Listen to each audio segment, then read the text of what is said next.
কলকাতায় অগ্নিকাণ্ডের আতঙ্কে ভারত ছাড়ছে বাংলাদেশিরা। হাসপাতাল থেকে আবারও কারাগারে পাঠানো হলো ইমরান খানকে। মির্জা ফখরুলকে অভিনন্দন জানালেন পাকিস্তানের প্রেসিডেন্ট। রাষ্ট্রপতি নির্বাচনে বিরোধী দলের অংশগ্রহণকে সংকীর্ণভাবে দেখছে সরকার, অভিযোগ জামায়াতের। যুক্তরাষ্ট্রের চাপ মোকাবেলায় নতুন কৌশলে ইরান। গ্যাস সংকটে সিএনজি পাম্পে দীর্ঘ সারি, ভোগান্তিতে রাজধানীবাসী।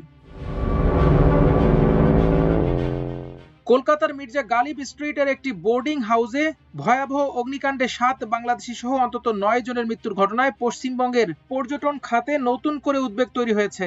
দুর্ঘটনার পর কলকাতায় অবস্থানরত অনেক বাংলাদেশি পর্যটক নির্ধারিত সফর সংক্ষিপ্ত করে দেশে ফেরার প্রস্তুতি নিচ্ছেন। একই সঙ্গে বাংলাদেশে থাকা অনেকেই ভারতে ভ্রমণের পূর্ব পরিকল্পনা স্থগিত করছেন। নিউ মার্কেট, মার্কুইস স্ট্রিট, স্যাডার স্ট্রিট ও কলিন স্ট্রিট এলাকার হোটেল সমিতি এবং ট্রাভেল এজেন্টরা জানিয়েছেন, অগ্নিকাণ্ডের পর গত কয়েকদিনে আগাম টিকিট কেটে দেশে ফেরার প্রবণতা বেড়েছে। অনেকে নিরাপত্তা নিয়ে উদ্বেগ প্রকাশ করে দ্রুত সফর শেষ করতে চাইছেন। গত 18 আগস্ট দিবাগত রাত প্রায় 1:40 মির্জা গালিব স্ট্রিটের 15G নম্বর 5 তলা ভবনের দ্বিতীয় তলায় থাকা শিখা ইন নামের একটি বোর্ডিং হাউসে আগুন লাগে। পশ্চিমবঙ্গের ফায়ার সার্ভিস ও জরুরি পরিষেবা মন্ত্রী কৌশিক চৌধুরী জানিয়েছেন, ওই হোটেলে ন্যূনতম অগ্নি নির্বাপন ব্যবস্থা ছিল না এবং বৈধ পরিচালনা পারমিটও ছিল না। অগ্নিকাণ্ডে বাংলাদেশি নাগরিকদের মৃত্যুর খবর দেশে পৌঁছানোর পর কলকাতায় অবস্থানরত বাংলাদেশি পর্যটকদের পরিবারের মধ্যে উদ্বেগ বেড়েছে। অনেক স্বজন তাদের দ্রুত দেশে ফিরে আসার জন্য চাপ দিচ্ছেন। শুধু অগ্নিকাণ্ডের আতঙ্ক নয়, পরবর্তী প্রশাসনিক অভিযান ও তদন্তের মধ্যে হেনস্থার আশঙ্কাও পর্যটকদের অনেককে এলাকা ছাড়ার কারণ হিসেবে দেখছেন। হাসপাতালে স্বাস্থ্য পরীক্ষা শেষে পাকিস্তান তেহরিকে ইনসাফ পিটিআই এর প্রতিষ্ঠাতা ও দেশটির সাবেক প্রধানমন্ত্রী ইমরান খানকে আবারও আদিয়ালা কারাগারে পাঠানো হয়েছে। পাকিস্তানি সংবাদ মাধ্যম জিও নিউজের প্রতিবেদন অনুযায়ী স্বাস্থ্য পরীক্ষা শেষে চিকিৎসকরা ইমরান খানকে কারাগারে রাখার বিষয়ে নিরাপদ বলে মত দিয়েছেন। কঠোর নিরাপত্তার মধ্যে পুলিশি পাহারায় আদিয়ালা কারাগারের 1 নম্বর গেট দিয়ে তাকে ইসলামাবাদের একটি হাসপাতালে নেওয়া হয়। সেখানে বিশেষজ্ঞ চিকিৎসকদের 6 সদস্যের একটি দল তার স্বাস্থ্য পরীক্ষা করেন। পরীক্ষা শেষে চিকিৎসকরা জানান, ইমরান খানকে হাসপাতালে ভর্তি রাখার প্রয়োজন নেই এবং তিনি নিরাপদে কারাগারেই থাকতে পারবেন। এরপর কারা কর্তৃপক্ষের তত্ত্বাবধানে তাকে আবার আদিয়ালা কারাগারে নেওয়া হয়। কারা সূত্র জানিয়েছে, পরে তাকে কারাগারের নিজ সেলে স্থানান্তর করা হয়। বাংলাদেশের রাষ্ট্রপতি নির্বাচিত হওয়ায় মির্জা ফখরুল ইসলাম আলমগীরকে অভিনন্দন জানিয়েছেন পাকিস্তানের প্রেসিডেন্ট আসিফ আলী জারদারি। একই সঙ্গে দুই দেশের সম্পর্ক আরো জোরদার করার প্রত্যাশা জানিয়ে মির্জা ফখরুলকে সুবিধাজনক সময়ে পাকিস্তান সফরের আমন্ত্রণ জানিয়েছেন তিনি। সামাজিক যোগাযোগ মাধ্যম ফেসবুকে দেয়া এক পোস্টে জারদারি এই অভিনন্দন জানান। অভিনন্দন বার্তায় পাকিস্তানের প্রেসিডেন্ট বলেন, মির্জা ফখরুলের নেতৃত্বে বাংলাদেশ আরো এগিয়ে যাবে। দেশের মানুষের কল্যাণে অগ্রগতি অব্যাহত থাকবে বলেও আশা প্রকাশ করেন তিনি। জারদারি বলেন, অভিন্ন ইতিহাস, ধর্ম ও সাংস্কৃতিক সম্পর্কের ভিত্তিতে বাংলাদেশ ও পাকিস্তানের মধ্যে ঘনিষ্ঠ সম্পর্ক রয়েছে। দুদেশের দ্বিপক্ষীয় সম্পর্কে সাম্প্রতিক ইতিবাচক অগ্রগতিকে স্বাগত জানান তিনি। আশা প্রকাশ করেন, পারস্পরিক স্বার্থ সংশ্লিষ্ট বিভিন্ন ক্ষেত্রে বাংলাদেশ ও পাকিস্তানের সহযোগিতা আরো বাড়বে। পাকিস্তানের প্রেসিডেন্ট বলেন, দুই দেশের সম্পর্ক আরো জোরদার করা এবং জনগণের মধ্যে যোগাযোগ ও সহযোগিতা বাড়াতে তিনি মির্জা ফখরুলের সঙ্গে কাজ করতে আগ্রহী। মির্জা ফখরুলকে পাকিস্তান সফরের আমন্ত্রণ জানিয়ে জারদারি বলেন, তার এই সফর দুই দেশের সম্পর্ক আরো শক্তিশালী করা এবং সহযোগিতা বাড়ানোর নতুন সুযোগ তৈরি করবে। অভিনন্দন বার্তায় বাংলাদেশের রাষ্ট্রপতি হিসেবে মির্জা ফখরুলের দায়িত্ব সফলভাবে পালনের পাশাপাশি বাংলাদেশের মানুষের শান্তি, অগ্রগতি ও সমৃদ্ধি কামনা করেন পাকিস্তানের প্রেসিডেন্ট। রাষ্ট্রপতি নির্বাচনে বিরোধী দলের অংশগ্রহণকে সরকারের পক্ষ থেকে সংকীর্ণভাবে মূল্যায়ন করা হচ্ছে বলে অভিযোগ করেছেন বাংলাদেশ জামায়াতে ইসলামীর সহকারী সেক্রেটারি জেনারেল হামিদুর রহমান আজাদ। তিনি বলেন, নির্বাচনে অংশ নেওয়ার মাধ্যমে বিরোধী দল সরকারের সংস্কার প্রক্রিয়ার সীমাবদ্ধতার বিরুদ্ধে প্রতীকী প্রতিবাদ জানিয়েছে। শুক্রবার দেয়া এক বিবৃতিতে তিনি বলেন, 70 অনুচ্ছেদ বহাল রেখে রাষ্ট্রপতি নির্বাচনে অংশগ্রহণ করায় বিরোধী দলের সংবিধান সংস্কার পরিষদে নেয়া শপথ আর কার্যকর নেই বলে সরকারের একজন মন্ত্রী বক্তব্য দিয়েছেন। কিন্তু এই যুক্তি গ্রহণযোগ্য হলে সংসদ সদস্য হিসেবে নেয়া শপথ কিভাবে বৈধ থাকে সেই প্রশ্নও তোলেন তিনি।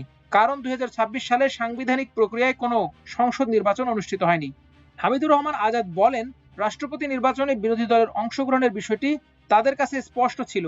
সরকারের কাঙ্ক্ষিত সংস্কার প্রক্রিয়ার সীমাবদ্ধতার বিরুদ্ধে প্রতীকী প্রতিবাদ এবং গণতান্ত্রিক চর্চার নতুন উদ্যোগ হিসেবেই তারা নির্বাচনে অংশ নিয়েছেন। তিনি বলেন, নির্বাচনের ফলাফল কি হবে তা তারা আগেই জানতেন। তারপরও জনগণের সামনে নিজেদের অবস্থান স্পষ্ট করা এবং গণতন্ত্রের দাবি আরো জোরালো করতেই তারা নির্বাচনে অংশ নিয়েছেন। জামায়াতের এই নেতা বলেন, এর মাধ্যমে জনগণ নতুন করে উপলব্ধি করেছে যে বাংলাদেশের গণতন্ত্রকে কার্যকর, জবাবদিহিমূলক এবং টেকসই করতে সংবিধান সংস্কার কেন প্রয়োজন। তিনি সরকারকে বিরোধী দলের অংশগ্রহণকে সংকীর্ণভাবে ব্যাখ্যা না করে এর গণতান্ত্রিক বার্তা উপলব্ধি করার আহ্বান জানান। আজাদ বলেন, জনগণের প্রত্যাশার প্রতি সম্মান দেখিয়ে গণভোটের রায় বাস্তবায়ন এবং প্রয়োজনীয় সাংবিধানিক সংস্কারে কার্যকর উদ্যোগ নিতে হবে। জনগণের আকাঙ্ক্ষাকে পাশ কাটিয়ে কোনো সরকারই দীর্ঘমেয়াদে রাষ্ট্র পরিচালনা করতে পারে না। মার্কিন নিষেধাজ্ঞা ও নৌ অবরোধের কারণে ইরান ক্রমবর্ধমান অর্থনৈতিক চাপের মুখে পড়েছে। এর প্রভাব নিয়ে সাধারণ মানুষের মধ্যেও উদ্বেগ বাড়ছে। খাদ্যপণ্যের দাম বাড়ার পাশাপাশি বিদেশি মুদ্রার প্রাপ্যতাও কঠিন হয়ে উঠছে। তবে তেহরানের সেন্টার ফর স্ট্র্যাটেজিক স্টাডিজের গবেষক আলী আকবর দারাইনি মনে করেন, এসব পদক্ষেপ ইরানের ওপর চাপ সৃষ্টি করলেও দেশটিকে আত্মসমর্পণে বাধ্য করার সম্ভাবনা কম। তার মতে, কয়েক দশকের অর্থনৈতিক চাপ মোকাবেলা করতে করতে ইরান পরিস্থিতির সঙ্গে মানিয়ে নেয়ার সক্ষমতা অর্জন করেছে।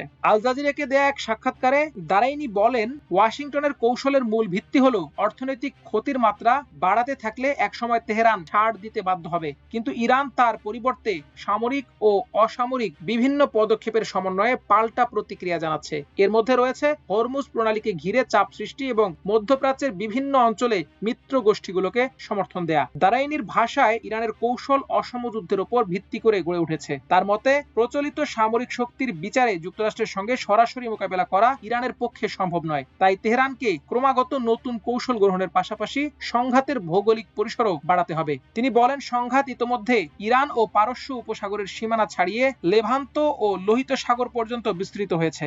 ভবিষ্যতে এর পরিধি আরো বাড়তে পারে বলে তিনি সতর্ক করেন। ইরানের বর্তমান অবস্থানকে তিনি প্রতিরক্ষামূলক নয় বরং আক্রমণাত্মক সামরিক কৌশল হিসেবে বর্ণনা করেন। তার মতে, তেহরান এমন পরিকল্পনা তৈরি করছে যার লক্ষ্য হলো মার্কিন চাপ অব্যাহত রাখার খরচ বাড়িয়ে দেয়া এবং ওয়াশিংটনের অবরোধ কৌশলকে ব্যর্থ করে দেয়া।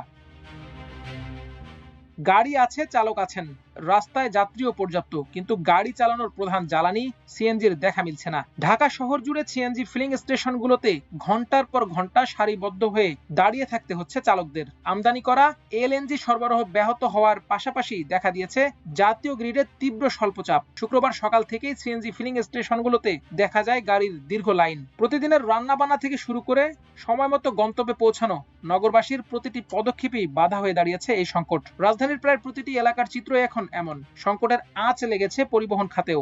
এদিকে দীর্ঘক্ষণ লাইনে দাঁড়িয়েও চাহিদা মতো গ্যাস পাচ্ছেন না চালকরা। এতে ব্যাহত হচ্ছে গণপরিবহন চলাচল। চরম ভোগান্তিতে পড়েছেন কর্মজীবী ও সাধারণ যাত্রীরা। মালিকদের মতে, সংকটের কারণে পাম্প বন্ধ রাখতে বাধ্য হচ্ছেন তারা। বিদ্যুৎ, জ্বালানি ও খনিজ সম্পদ মন্ত্রণালয়ের সূত্রে জানা গেছে, কারিগরি ত্রুটি ও আন্তর্জাতিক বাজারে সরবরাহের ধাক্কায় এলএনজি আমদানি কম হওয়ায় সৃষ্টি হচ্ছে এই সংকট। মাল্টিমিডিয়া ডেস্ক, আমার দেশ।